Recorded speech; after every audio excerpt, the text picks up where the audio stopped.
Bada ba bada bing. What is up, everybody? If you are in the conservative circles right now, you are hearing a lot of back and forth from there's kind of like a split that's happened in the movement. You're noticing it everywhere. There's the side that says that Candace Owens, Tucker Carlson, anybody that has criticism of Israel is all in one bubble of like evilness, and we're going to explore that in a minute. And then there's the other side that's like Dan Bongino, the traditional kind of mainstream Republican kind of ideology. And that ideology, that group of people is kind of taken an approach to the other side that basically says you're not in the group. You know, that's something Dan Bongino's been saying a lot, that we need to cleanse the movement. And I know he's talking about people that are specifically anti-Jew and things like that, which is not me. So, but I just want to explore what's happening here, because the thing that's dangerous about this kind of back and forth is that when you assume that when you demonize an entire group of people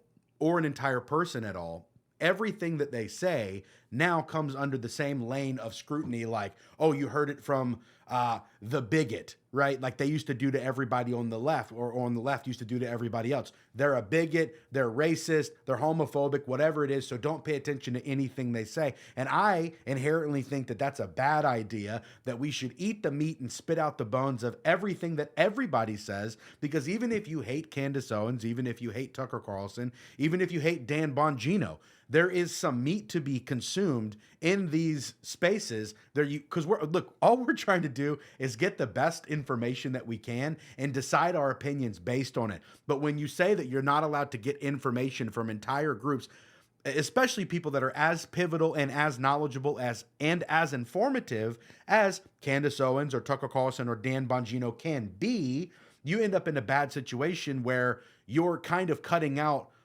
large portions of the food groups. Kind of like when people just go full vegetarian. It's like, this is getting a little weird because you're not getting the same iron, or whatever thing happens when you don't get enough meat. So I want to talk about that stuff today. I want to talk about some of the stuff that they're saying, and I want you guys to kind of dive in it with me and see kind of what they're saying and kind of pick it apart a little bit. And we're going to talk a little bit about relationships too. Stick around. But just pretend there's some cool music right now. Because this is how the show's gonna go from now on. It's gonna be something cool, some little intro thing. Gotta do ba-da-da. Okay. Then we're gonna jump into what's actually going on today. And what's going on today, I'm gonna start with this first clip with Candace Owens on Piers Morgan's show. And I want to hear what she's got to say and kind of dissect it a little bit and see what you guys think about this. So listen to this thing. Reason that America wants a regime change in Iran is because Bibi Netanyahu is demanding it. And we also are completely done with the idea that, with this decades-long idea that we're doing it to spread democracy because we believe in international liberalism. There was no... So I agree already right off the bat. I agree that the idea of spreading democracy is not what we've been doing for the last 30 plus years. It wasn't what we were doing during 9/11. We weren't trying to spread democracy. So I agree with this so far. No imminent threat to the United States when Trump made this decision to do what Bibi wanted. And I want to be clear here. This was not... So I don't know about that. I've heard Trump and Rubio say something similar to, no, that we were in negotiations with them and they were going to be attacking us. We just struck first. So I don't know if she's right about that, but let's keep listening. Not Trump's decision. It was Bibi Netanyahu's decision. And that is the reason that he did it. And we're very aware that Israel is dictating our foreign policy, and we would now like that to stop. Okay, so Trump denies this, just so you know. Trump is saying that he's the one who maybe forced Israel's hand. We're going to talk about the Tucker Carlson thing in a minute, but let's just keep listening. Okay, but you wouldn't disagree, presumably, that Iran has been the main sponsor of terrorism in the Middle East through the Houthis, through Hezbollah, through Hamas. I mean, that's widely accepted and recognized. They've done It widely accepted. No, that's just kind of... Really? You don't think they Israel have? has been a terrorist state. Okay, Israel right now is imparting a genocide and a Holocaust on the Gazan people. So I'm really over this idea like somehow Israel has the moral high ground and we have to get behind them. I didn't say because that. we got to go after the bad guys. So there's a lot to say about that particular category already. Or that particular sentence. That's so tough. It's not really tough for a lot of the people that are there. There seems to be opposing opinions about this. Some people think absolutely, they're absolutely killing the Gazan people. When you look at pictures of what's happened in Gaza, it certainly looks like they've just leveled the whole thing and it's basically a parking lot now. That's for sure. Did they kill kids? Yes. Okay, that definitely happened. I don't know the degree in which they're doing it. I've heard also the other side that they say things like, well, we sent out pamphlets and told them we were going to hit places, but they left the kids there anyway. I've heard that the way that they're rounding up the Gazans so that they can come get food at locations that are within the quote unquote war zone or whatever is against the Geneva Convention, or the way that we say you're not allowed to conduct warfare in this particular type of way because it puts innocent civilians in harm's way, because there's essentially war going on where they're supposed to be getting food, and you're supposed to be like having food delivery stations outside of those places or something. There's a lot of nuance to this, and there's a lot of opinions, and I'm sure I'm going to get them in the freaking comments of people like, you don't know what you're talking about. Look, almost nobody knows what they're talking about. We as regular citizens are trying to figure out what the flip is going on. That's the point here. But there is a crowd that vehemently says that Israel is doing evil stuff to the Gazan people. I don't know what I think about that yet as far as having an absolute bulletproof case of this, but let's just keep listening. It's rich to me that people are concerned about Iran having nukes, but I'm concerned about Israel, who won't even admit that they have nukes, having nukes, while at the same time they are executing a genocide and a Holocaust in Gaza that the world is watching. So who's the bigger terrorist is the question. When the leader of Iran... I do think Israel has nukes. For the record, totally think that, and they will not admit it. That's always a hot button issue. Death to America. Why doesn't that concern you? Why are they chanting death to America? I don't like that they chant death to America, but listen to this next thing. Maybe it has something to do with just like killing 1 million Iraqi civilians, okay, because Bibi Netanyahu on a congressional stage and said there are weapons of mass destruction, and we took that to the bank, and there actually were no weapons of mass destruction. So I have agreed for a long time that the United States military has essentially been pimped out to whatever bidder or whoever wants to control things, and we did kill 1 million civilians over there. That's true. I think that whoever hates America in the Middle East and in other places probably has just cause to hate America. Now, Trump's America is a little bit different, and we wanted it to be a little bit different. Trump's military tactics are a little bit different than the way that other ones were, but it's still not perfectly how we wish that it was. But I'm going to shut up and keep going here. We just killed 1 million. It could have something, I could be crazy. It could have something to do with our actions in the Middle East. We know that Bibi Netanyahu funded the al-Qaeda adjacent front because he wanted to overthrow Syria. Bibi Netanyahu funded Hamas. There's footage of Bibi Netanyahu saying this stuff on camera. So it's just so ridiculous to me to pretend that they're in some predicament, that they may be eradicated soon, which is why they have to keep funding all of these terrorist groups and then pretending that they're victims of terror, when in fact they are people that are imparting it worldwide. Okay? And again, these never-ending wars in the Middle East at the behest of Israel. Bibi Netanyahu is the one that called for Americans to invade Iraq, Libya, Syria, Afghanistan, and now Iran, and we've done it. And we're done with the BS of, okay, well, they weren't really involved, Israel, in Afghanistan, because even when we fight those never-ending wars, Israel wins. Everybody knows that our boys were out there in Afghanistan guarding poppy fields, okay? And do you know what happened after we allegedly, quote-unquote, lost in Afghanistan? What happened to all those poppy fields, those poppy flowers that our military was guarding? Well, the opioid crisis hit America via the Sackler family, who quite literally built the School of Medicine at Tel Aviv University. So we're just done, okay? And there's no way that we're going to go backwards. We're not going to allow you guys to emotionally condition us to go, oh, well, we got to protect Israel because of the Holocaust. It is over. They're imparting a Holocaust. America would like off this crazy train. Whew. So there's a lot there to go over. A lot of thoughts about what she's just said. But the truth of us guarding opium in Afghanistan and going there for that reason is well established now. That's not even a guess. So if you're just learning that 9/11 was an inside job and it forced our hand to go tromping around the Middle East to basically rearrange governments as we want, sorry, welcome to the game. That's the way that it actually was. That's the way that it has been. We've been saying it for a decade now, maybe longer.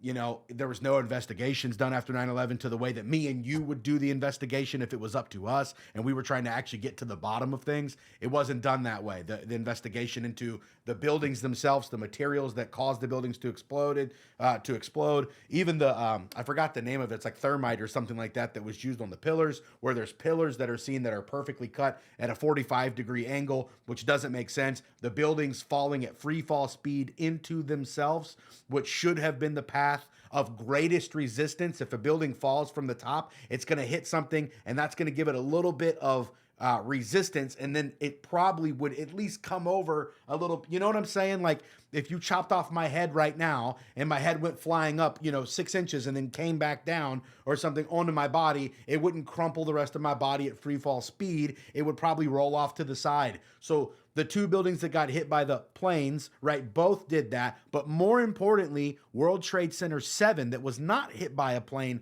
also happened to fall perfectly into its footprint, which is kind of the telltale sign, in my opinion, of that day. So it was, in my opinion, a false flag that got us into a 20-year war that cost the taxpayers trillions of dollars, that billionaires and the elite politicians of the day got to kind of rake in the money for the arms, meaning the weapons, the tanks, and then all the contracts to rebuild the area that we destroyed. So they got money from taxpayers to make the guns that blew everything up and then to put everything back together, So anyway, it's just a huge money grift. It's just huge. The military industrial complex has been doing this for a long time. And so Candace is right about some of these things and some of the corruption that's happened behind the scenes. I don't know much about the connection between the opium fields and then the Sackler family. I do know that the Sackler family had a lot to do with the opium epidemic, but what she's saying is that Israel's essentially in control of all these things. I don't know what I think about that, because Trump seems to be denying it. But then again, I have to say that Trump lost a little bit of my unwavering support. He didn't really have my unwavering support. I'll always waver in my support if I feel like somebody stops supporting transparency and the Constitution, no matter what happens. And I understand nobody can be perfect, and he's trying to unravel a huge system. If you still believe that he's actually fighting the cabal somewhere down deep in your soul and this 5D chess game, I don't know what I think about at this point. When he was asked by the media, what about the Epstein list? And his response was, are people still talking about that guy? That really threw me for a curve and made me go, oh, dude, that's not a sentence that you're allowed to say, because yeah, we put you in office in the expectation that this was going to happen. And then it looks like you tried to bury it. That's how it looks, So yeah, thanks Thomas Massey, in my opinion, for getting that open to everybody. But so anyway, this is one side of what Candace is saying, and there's a huge group of people that vehemently disagrees with her and thinks that what she's saying is anti-Semitic. They think that it's wrong for them to say, whatever. All I know is that I'm trying to consume information as best I can and bring it to you guys. Here's another one that really kind of ties this together a little bit, and I want to go over this one as well. This is Tucker Carlson, once again, on Piers Morgan's show. Let's watch. Where Donald Trump decided to attack Iran. What did you feel about that? Given that it ended so apparently quickly, do you think Trump was vindicated in his short, sharp strategy there by bombing Iran? Or do you think that this will come back and haunt him down the line? Well, of course, I can't say. I mean, my life is a kind of unbroken chain of bad predictions and embarrassing analysis. And I've been wrong so many times, and I will be in the future without question. However, it's just a fact that, events have consequences that we can't foresee, often for years or generations. And I think it's very unwise to use military force without a clear, achievable objective that serves the American national interest. In fact, it's not allowed to use it under any other circumstances. And in that case, I was concerned and remain concerned that this focus on Iran is not actually connected to our national security. How many Shiite terror attacks have there been in the United States in my lifetime? Let me do the math. 0. So don't tell me that the greatest threat we face is Iran. That's a lie. You're telling it on behalf of a foreign power. Maybe they feel the greatest threat they face is Iran. It's not the greatest threat we face. It's not an endorsement of Iran, okay? Doesn't make me a simp for the Shiites. It just makes me an American who's trying to think clearly about what our problems are. And our problems would include tens of millions of foreign nationals living illegally in my country. Nobody knows their identities. They would include a collapsing economy that makes it very hard for my children to have children and live the life that they grew up with and their friends and all American kids. It would include a drug crisis that's killed millions of Americans over the past 20 millions of Americans over the last 20 years. Iran is not even in the top 10 list.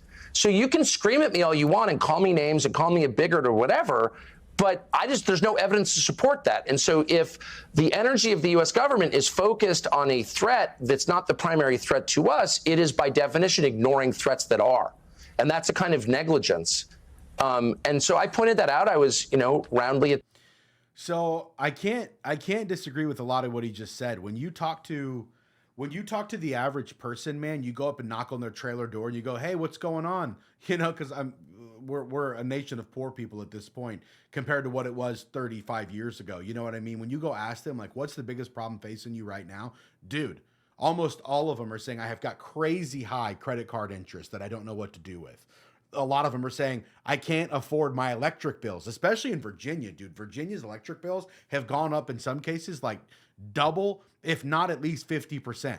And people are like, I don't know how I'm going to keep my property, and I get so sick of like how that's like something we have to be like on the nipple of the government for electricity. I mean, right. So you've got that, you've got the opium crisis that happened. You've got people that our food is poisoning us. Our water is poisoning us. Our medical industry is poisoning us and misinforming us. Our food dyes and stuff like that. We've got a lot of fish to fry. And I like what Tucker Carlson did say here, where he said, when is the last like terror attack that was from Shiite Muslims that I can even remember? And to be honest, it happens so infrequently that it's really not even worth mentioning, in my opinion. You know what I mean? But so like, it's kind of like what BLM did about, police brutality, where they were like, you don't understand, we have to dismantle and defund the police. And it was like, well, why? Well, there's thousands and thousands of unarmed black men just getting gunned down in the streets by these cops. And then when you dig into the details, literally the numbers, when George Floyd died, literally the numbers was like 14 nationally that were unarmed black men that were killed by police. And that's not including how many of, and so like, just so you have a good understanding, 12,000 people a year die from stairs.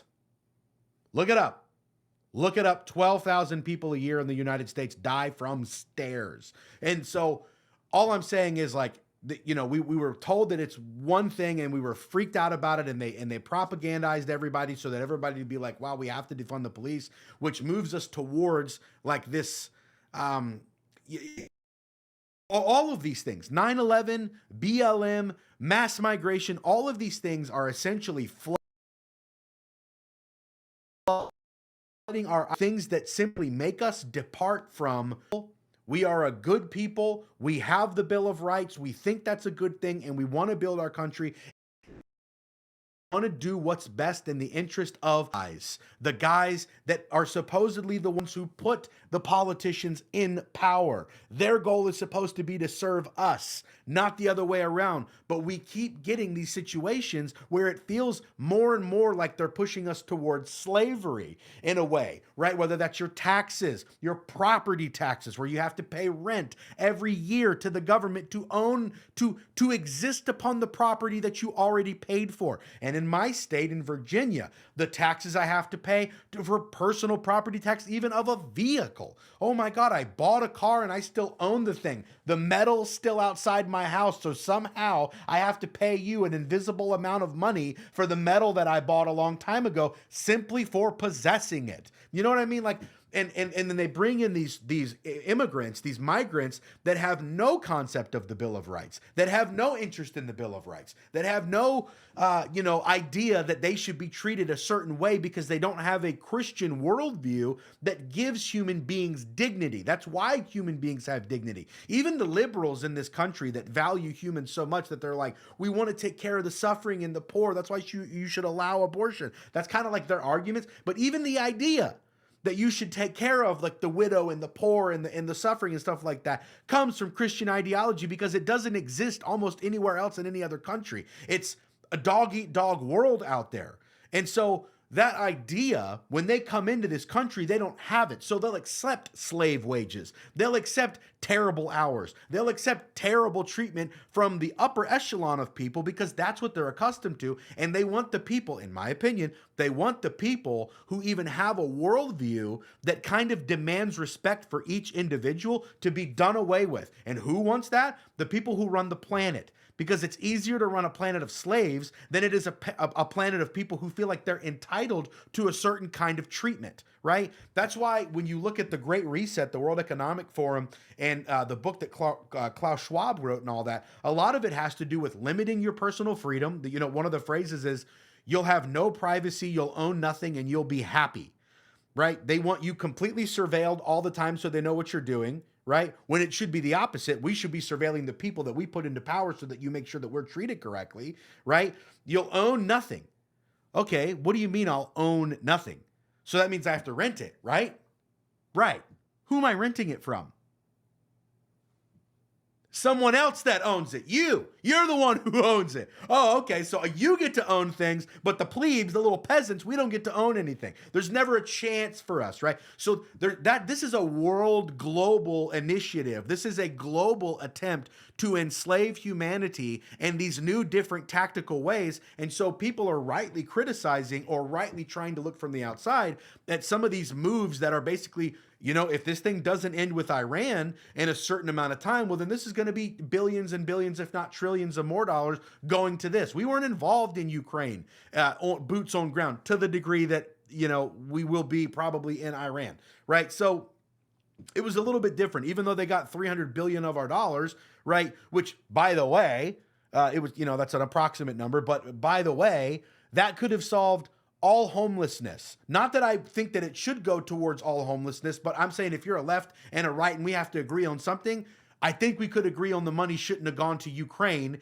and the money should have actually just gone to, or at least our own people, the poor and suffering in our own country, if we had to do something with it, right? And suddenly the left understands borders when they're trying to defend Ukraine's borders. Russia's not allowed to just go and do things. You know what I mean? So it's kind of like they do believe certain things, but they don't believe certain things. But we kind of elevated past this left and right thing at this point. And now it's clearly being seen, and should clearly be seen, as the people at the bottom versus the people at the top that want to control everybody else. It'd be one thing if they didn't want to control everybody, but that's not what they want.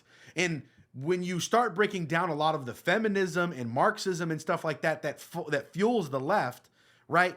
That comes from that same global think tank that wants to fake like they're doing good things, like liberating women, and what that really means is liberating more people so they can pay more taxes and stop depending on their family as their structure for authority, and they're depending on the government for their structure of authority. We don't want people going to church and believing in God for their structure of authority. We want them believing in the government for their structure of authority. And so all these different things are essentially to condition the entire world to accept the slave mind, right? And so we're looking at this and going, Trump, is this another power grab by billionaires that really isn't benefiting the regular people, of which Americans are almost the last group to go? During COVID, you saw a multiple of these other countries that thought they had freedom, that me and you 50 years ago, 40 years ago, 30 years ago, if you'd have said we're going to Australia or to Canada, we would have been like, oh, cool, they're kind of like our brother. Oh, cool, they're kind of like they're kind of like America, like a cousin of America or something like that. And then COVID happens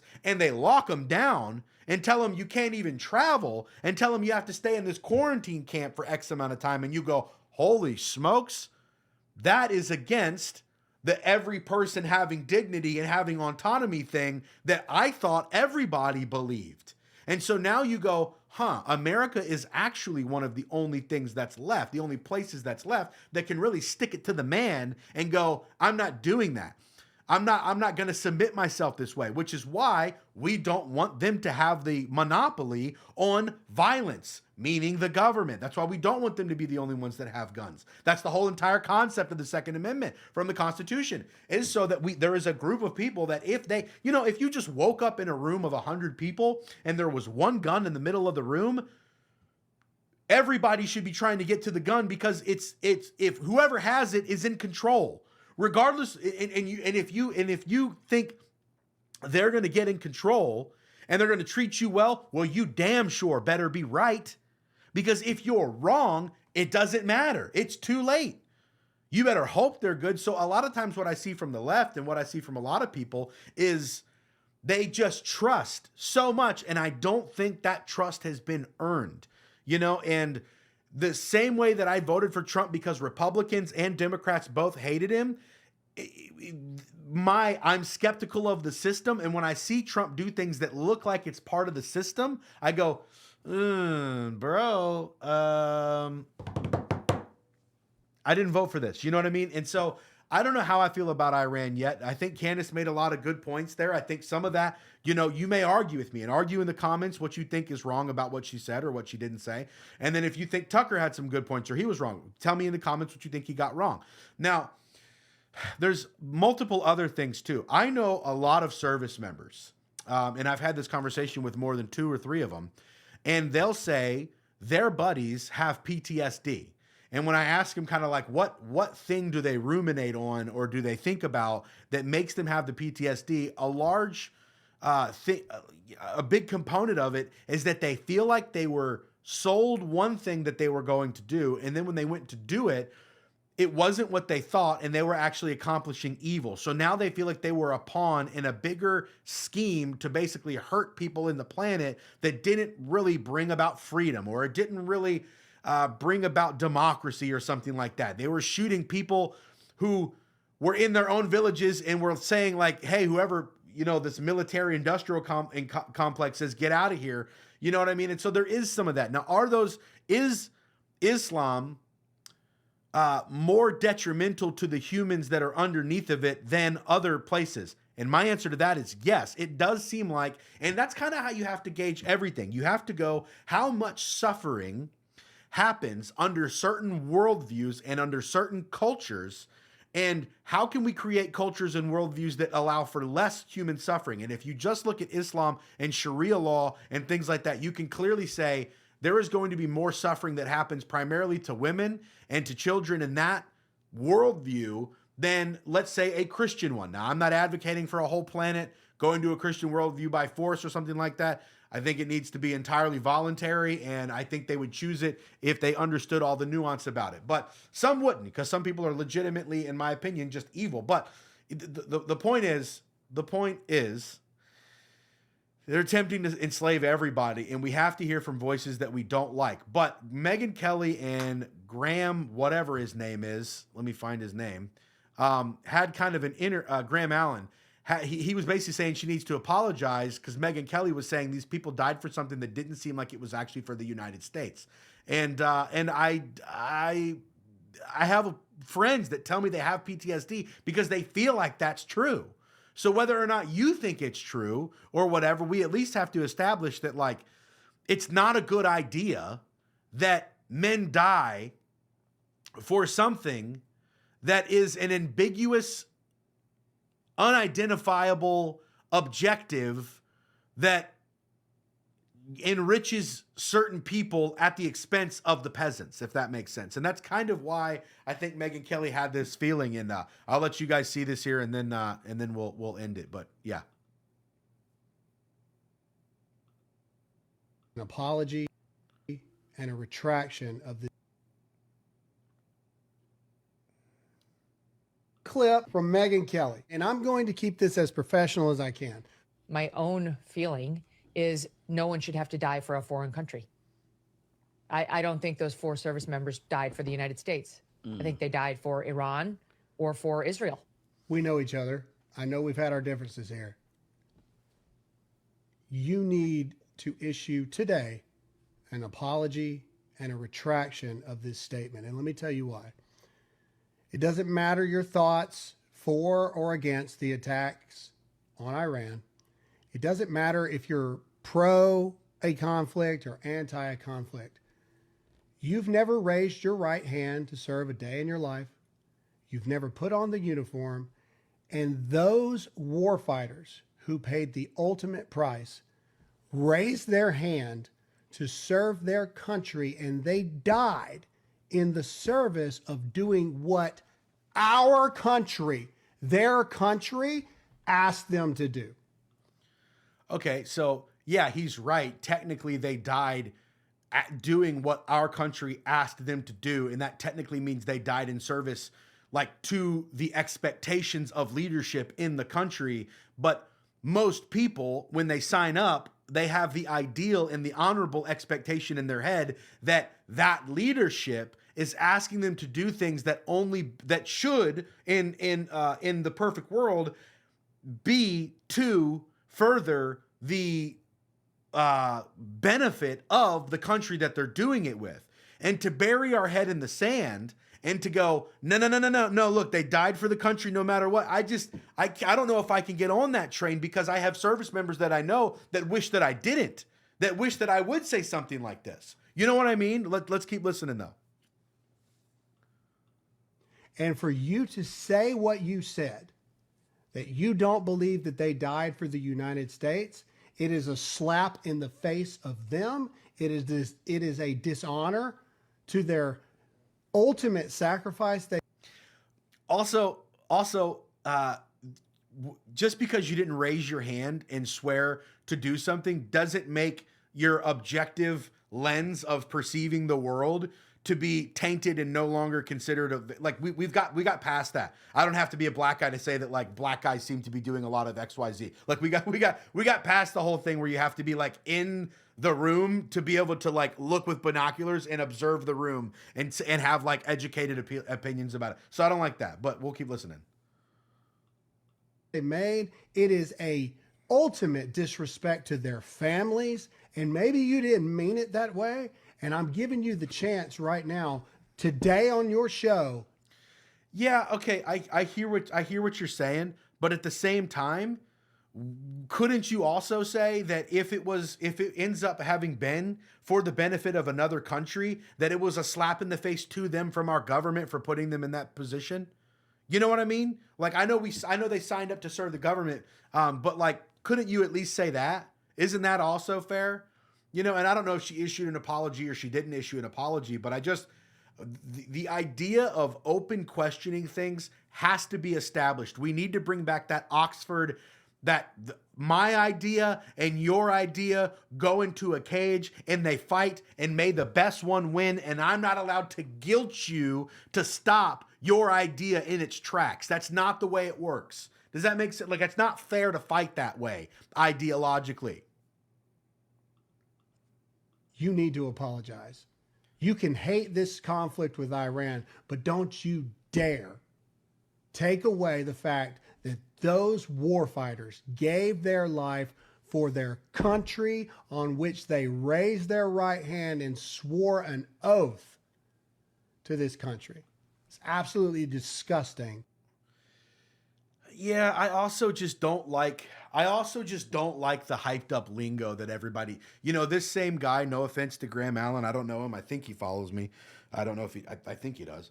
But I don't know how I feel. They all had, like, a coordinated attack on Candace a while back, calling her demons or calling her a demon or saying she's demonic and stuff. And it was clearly from on high. They all got this command to go do it. And then, they all did it or whatever. So I just, I've seen those things come my way, and I'm like, I'm not gonna do what I'm not gonna be a mouthpiece for some, like, sociological experiment to, like, manipulate the conservative side of the aisle like this. You know what I mean?